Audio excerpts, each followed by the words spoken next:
Map के अंतर्गत आज हम देखने वाले हैं स्ट्रेट ऑफ जिब्राल्टर, जिब्राल्टर जल संधि, जिब्राल्टर जल डमरू मध्य के मैप के बारे में हम देखने वाले हैं। यूपीएससी ने 2009 में जिब्राल्टर जल संधि से रिलेटेड क्वेश्चन पूछा था, इसलिए हम इसका अध्ययन कर रहे हैं। यूपीएससी के द्वारा क्वेश्चन पूछा गया था, ये जो 0 डिग्री वाली प्राइम मेडिरियन है जहाँ से हम टाइम का कैलकुलेशन करते हैं, जो कि लंदन के ग्रीनविच से होकर के गुजरती है, ये प्राइम मेडिरियन है 0 डिग्री वाली। तो इस तिथि रेखा से सबसे पास में कौन सी स्ट्रेट पड़ती है? तो जाहिर सी बात है, आप देखेंगे ये जो स्ट्रेट है, ये जो जल संधि है, इस अंतर्राष्ट्रीय तिथि लाइन के सबसे किनारे में है।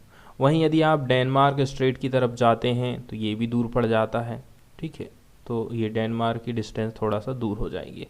लेकिन यदि हम ये दिखें कि ये जो स्ट्रेट ऑफ जिब्राल्टर है, क्वेश्चन में 2-3 प्रकार की स्ट्रेट के नाम दिए थे और पूछा गया था कि ये जो स्ट्रेट हैं कौन सी सबसे पास में पड़ेगी अंतर्राष्ट्रीय तिथि रेखा से।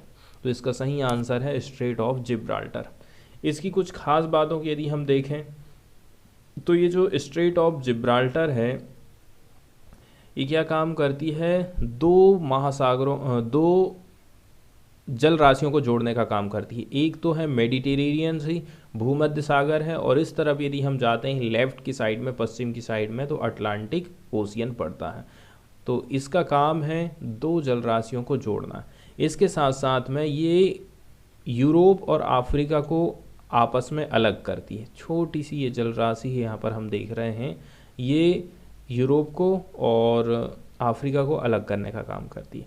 वहीं यदि कंट्री की बात करें, ठीक है, तो यहाँ पर एक तो है मोरक्को, इसके अलावा हम दूसरे मैप में देखते हैं तो क्लियर हो जाएगा। ये है स्पेन, देखिए ये वाले मैप से एकदम क्लियर हो गया है कि ये जो है मोरक्को है अफ्रीका, और ऊपर वाला जो कंट्री है वो स्पेन है, ठीक है। स्पेन में ही एक जगह है, ये देखिए जिब्राल्टर, इसलिए इसका नाम पड़ गया है स्ट्रेट ऑफ जिब्राल्टर। इसके अलावा कुछ और भी यदि हम एडिशनल फैक्ट की बात करें तो ये जो जिब्राल्टर है, एकदम छोटा सा जो एरिया हम देख रहे हैं जिब्राल्टर, ये जो जिब्राल्टर है इसको ब्रिटिश ओवरसीज़ टेरिटरी के रूप में जाना जाता है, और उन्हीं के द्वारा इसका गवर्नेंस, मतलब इसके ऊपर प्रशासन किया जाता है। लोकेशन की यदि हम बात करें तो ये लोकेटेड है southern tip of the Iberian peninsula. जो आइबेरियन प्रायद्वीप है, आइबेरियन पेनिसुला है, उसके साउदर्न वाले हिस्से में पड़ती है। It is border to the north by Spain. इसकी नॉर्थ की तरफ में यदि हम बॉर्डर की बात करें तो पूरी की पूरी ये स्पेन से लगी हुई है। स्ट्रेट ऑफ जिब्राल्टर की बात करें तो ये एक नैरो स्ट्रेट है, जल संधि है, जो कि कनेक्ट करती है अटलांटिक ओशियन को मेडिटेरियन सी के साथ में, और सेपरेट करती है जिब्राल्टर एंड पेनिसुलर स्पेन के साथ में इन स्पेन फ्रॉम मोरक्को, ठीक है। मोरक्को और स्पेन अलग अलग होते हैं इसके माध्यम से। इसके साथ साथ में क्यूटा, जो कि स्पेन के अंदर में आता है, जबकि है वो कहाँ? अफ्रीका में।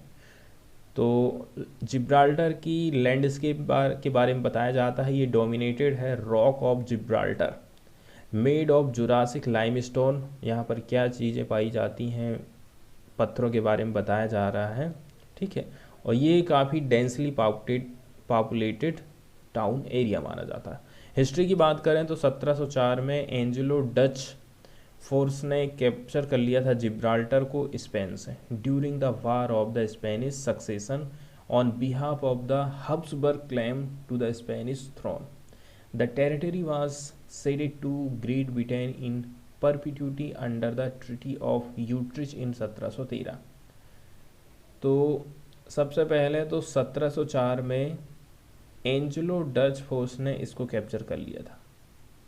इसके बाद क्या हुआ था, इस टेरिटरी को ब्रिटेन को दे दिया गया था 1713 में। तो ये तो थे जिब्राल्टर से रिलेटेड कुछ चीज़ें। इसके अलावा जिब्राल्टर की जो जल संधि है उससे रिलेटेड कुछ फैक्ट।